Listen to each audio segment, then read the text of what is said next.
بسم اللہ الرحمن الرحیم۔ السلام علیکم ناظرین، پروگرام عہد شناس کے ساتھ عمران میر آپ کی خدمت میں حاضر ہے۔ ناظرین اکرام، آج کے پروگرام میں ہم آپ کی ملاقات جس عہد شناس شخصیت کے ساتھ کروا رہے ہیں، اردو ادب خصوصاً فکشن میں ان کا اپنا ایک علیحدہ نام اور مقام ہے۔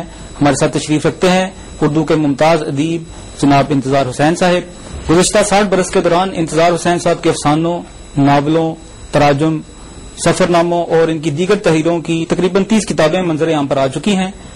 ہم آج ان کے ساتھ گفتگو کا آغاز کرتے ہیں۔ سب سے پہلے تو میں انتظار حسین صاحب آپ کا شکریہ ادا کروں گا کہ آپ نے ہمیں اپنا قیمتی وقت دیا ہے۔ یہ فرمائیے کہ آپ کی پیدائش کب اور کہاں ہوئی اور ابتدائی حالات زندگی کیا رہے؟ ایک چھوٹا سا قصبہ تھا ڈبئی یوپی میں، تو اس میں میں پیدا ہوا سن 1925۔ آپ نے سمجھ لیجیے کہ وہ سن ہے، کوئی تاریخ بھی اسی کے لگ بھگ ہے۔ تو باقی اور کیا، میں نے میرے کالج سے ایم اے کیا تھا اردو میں، اور میری تعلیم بس اتنی ہے ایم اے تک۔ اچھا، آپ کا نام انتظار حسین والدین نے کیوں رکھا؟ یہ بڑا ایک نیا نام ہے اس دور کے حساب سے اگر دیکھیں۔ شاید اس کی وجہ یہ ہو کہ میری 4 بہنیں ہو چکی تھی، تو 5ویں نمبر پہ میں آیا۔ تو شاید جیسا کہ ہمارے یہاں عام طور پر ہوتا ہے ہمارے معاشرے میں کہ لڑکے کی پیدائش کا انتظار کیا جاتا ہے اور لڑکیاں ہوتی چلی جائیں تو ذرا یہ انتظار جو ہے اس میں شدت آ جاتی ہے، تو یہی وجہ ہو سکتی ہے۔ انتظار صاحب، جب پاکستان بنا تو آپ تو اس وقت اتر پردیش میں پڑھے ہوں گے؟ جی، میں ایم اے اسی سال یعنی امتحان دے چکا تھا میں ایم اے کا۔ سنا ہے کہ اردو کے جو ممتاز نقاد ہیں اور مصنف ہیں جناب حسن عسکری صاحب، جی ان کا مشورہ شامل تھا آپ کے ہجرت کے فیصلے میں؟ تو مطلب یہی ہے کہ وہ لاہور آ گئے تھے اور انہوں نے ایک پیغام بھیجا جہاں اپنے گھر والوں کو، خاندان کو اطلاع دی کہ سب آپ آ گئے ہیں۔ تو ایک پیغام انہوں نے میرے نام بھی بھیج دیا کہ انتظار سے کہو کہ وہ بھی آ جائے ذرا۔ تو میں شوق میں کہ بھائی ایک نیا ملک بنا ہے اور ہمارا ایک ٹھکانہ موجود ہے، عسکری صاحب جنہیں میں اپنے مرشد کے طور پر جانتا تھا، تو انہوں نے مجھے بلایا ہے تو مجھے ضرور چلنا چاہیے۔ تو میں بس اس شوق میں سوار ہو گیا اسٹیشن میں اور یہاں جیسے تیسے آن پہنچا۔ یہ اتفاق کی بات ہے کہ شاید وہ کہتے ہیں کہ یہ پہلی اسپیشل تھی جس سے کوئی حملہ نہیں ہوا۔ حملے کا خطرہ رہا، وہ خطرہ تو پورے سفر میں منڈلاتا رہا۔ ہمارے سروں پر ایک تلوار لٹکی ہوئی تھی اور بار بار ٹرین رکتی تھی اور گھنٹوں کے حساب سے رکتی تھی، اور وہ رات کا وقت تھا، ٹارچ لے کر وہ چاروں طرف دیکھتے تھے کہ کوئی حملے کا خطرہ تو نہیں ہے، اور پھر ٹرین چلتی تھی اور چونٹی کی رفتار سے چلتی تھی۔ تو اس طریقے سے ہم نے وہ سفر کیا ایک اندیشے اور خطرے کے احساس کے تحت، لیکن حملہ کوئی نہیں ہوا۔ آپ کو ادبی ذوق ورثے میں ملا؟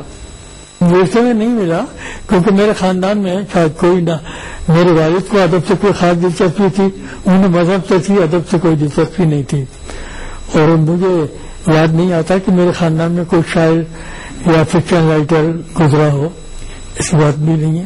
لیکن یہ شوق وہ تعلیم ہی کے عمل میں جو ادب میں ہم نے مطالعہ کیا، اس میں فارسی میرا مضمون تھا اور اردو ادب تھا اور انگریزی ادب، 3 ادب میں یعنی ادبیات میرے اس میں شامل تھے، جو میں نے بی اے کے لیے منتخب مضامین کیے تھے اپنے لیے۔ تو ظاہر ہے کہ پھر ادب سے دلچسپی ہو ہی جانی چاہیے جب آدمی 3 زبانوں کے ادب پڑھ رہا ہو۔ انصاف صاحب، قیام پاکستان کے بعد بہت سی ادبی شخصیات جو تھیں وہ ہندوستان سے، انڈیا سے ہجرت کر کے لاہور میں آئیں، آپ کے علاوہ بھی۔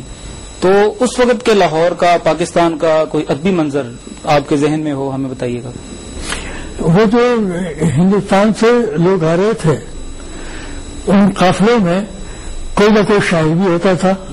آپ کو پتا ہی ہے کہ شاعری کے اعتبار سے تو یوپی کی زمین بہت زرخیز تھی، اور مشاعروں کی روایت تو شاعر تو ماشاءاللہ ہماری برادری میں جو یوپی کی برادری تھی اس میں بہت تھے۔ تو جو قافلے آتے تھے ان میں کچھ شاعر بھی ہوتے تھے۔ تو وہ پہلے تو تھوڑا سا لاہور میں تلاش روزگار اور ان کی جو پریشانیاں ہیں، الاٹمنٹ کے مسائل. لیکن وہ اس وقت جب میں یہاں پہنچا ہوں تو یہ لاہور پہلے ہی بھر چکا تھا، چونکہ مشرقی پنجاب سے جو نقل مکانی ہوئی تھی، ہجرت ہوئی تھی، تو لوگ یہاں آ چکے تھے اور اب نئے آنے والوں کے لیے گنجائش کم تھی. تو وہ ایک دو مشاعرے پڑھتے تھے اور ان کی توازن مشاعرے سے کی جاتی تھی اور پھر وہ کیا گزر جاتے تھے. تو مجھے ایک مشاعرہ تو ابھی تک یاد ہے، مشاعرے ان دنوں بہت ہو رہے تھے.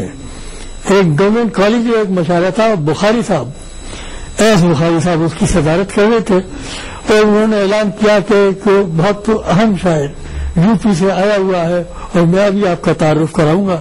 تو عسکری صاحب میرے ساتھ بیٹھے تھے. انہوں نے کہا کہیں جگر صاحب تو نہیں آ گئے؟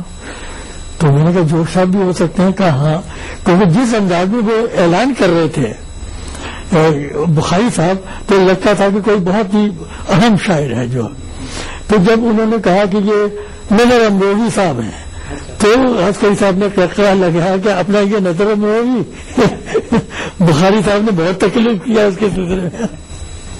اچھا یہ فرمائیے کہ آپ نے جو پہلی کہانی لکھی وہ 1947 میں شائع کب ہوئی؟ یہ سن 48 میں شائع ہوئی. سن 48 کے ادب العزیز میں شائع ہوئی تھی، کوئی سن 48 کے آخری مہینوں میں. بس وہیں سے میری افسانہ نگاری کا آغاز ہوتا ہے. قیومہ کی دکان؟ ہاں، قیومہ کی دکان. اور پہلا مجموعہ؟ گلی کوچے.